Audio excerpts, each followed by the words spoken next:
அலைக்கும் வரஹ்மத்துல்லாஹி பரகாத்துஹு. கண்ணியமிக்க ஹஜ்ஜாஜிகளே, எல்லோரும் நலமாக இருக்கீங்களா? அல்ஹம்துலில்லாஹ். போய் அல்லாஹுடைய மாபெரும் அருளால் பெரும்பாலான ஹஜ்ஜாஜிகள் உம்ராவை நிறைவேற்றிருப்பீர்கள். அல்ஹம்துலில்லாஹ்.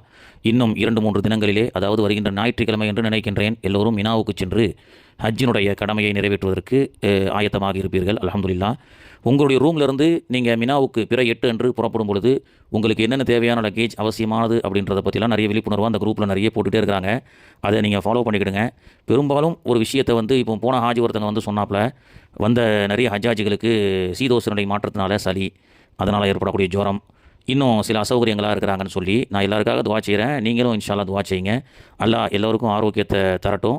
குறிப்பாக மருந்து மாத்திரைகள் கொண்டு போய் அதை நீங்கள் ஃபாலோ பண்ணினாலும், மாபெரும் மருந்து என்று சொல்லக்கூடிய ஜம்சம் நீர் உங்களுக்கு பக்கத்தில் இருக்குது, பரக்கத்தாக குடிக்கலாம். கூலிங் அதிகமாக இருக்கும், நாட் கோல்டுன்னு சொல்லி சில இது இருக்கும். அந்த நாட் கோல்டை நீங்கள் குடிங்க இன்ஷா அல்லாஹ். கூலிங் ஒத்துக்காதவங்க நாட் கோல்டு குடிங்க. குடிக்கும் பொழுதே நீங்கள் நியத் செய்து கொள்ளுங்கள். அதை விட ஒரு பெரிய அருமருந்து எதுவும் கிடையாது. சரிங்களா? இறைவா, குடிக்கும் பொழுது துவா ஓதிக்கொள்ள வேண்டும், அதெல்லாம் நமக்கு தெரியும். குறிப்பாக இந்த நேரத்தில் நமக்கு அவசியமான ஒரு துவான்னு சொன்னால், இறைவா ஆரோக்கியத்தை கொடு, வருகின்ற அந்த ஹஜ்ஜுடைய காலகட்டத்தில் ஆரோக்கியத்தோடு அமல் செய்யக்கூடிய பாக்கியத்தை கொடு, ஆரோக்கியத்தோடு அமல் செஞ்சு எல்லா துவாக்களும் ஏற்றுக்கொள்ளப்பட்டு என்னுடைய ஹஜ்ஜும் மக்பூலாவதற்கு இறைவா அருள் புரிவாயாக அப்படின்ற துவாவை அதிகமாக ஓதிக்கிட்டே இருங்க.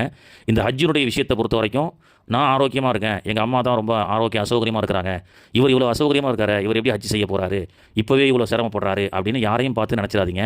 அல்லாஹு அப்படியே மாற்றிடுவான். அந்த நேரத்தில் ஆரோக்கியம் நமக்கு இருக்குன்ற ஒரு அகந்தை நமக்கு வந்துருச்சுன்னு சொன்னால், நாம் அல்லாஹ் பாதுகாக்க வேண்டும், நமக்குள்ள ஒரு அசௌகரியங்கள் ஏற்பட்டுரும்.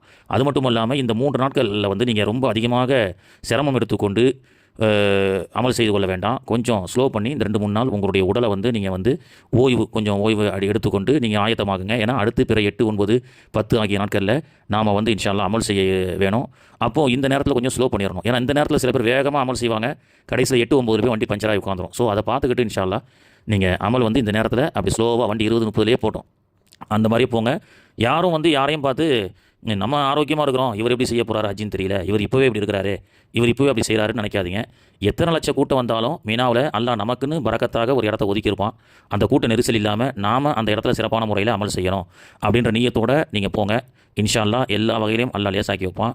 அல்லாஹு தாலா எல்லா ஹஜ்ஜாஜிகளுக்கும் அசௌகரியம் இல்லாமல் சிறப்பான முறையில், திருப்தியான முறையில், ஆரோக்கியமான முறையில் எல்லா ஹஜ்ஜாஜிகளும் ஹஜ்ஜி செய்யக்கூடிய பாக்கியத்தை அல்லாஹு தாலா தந்த அருள் புரிவானாக.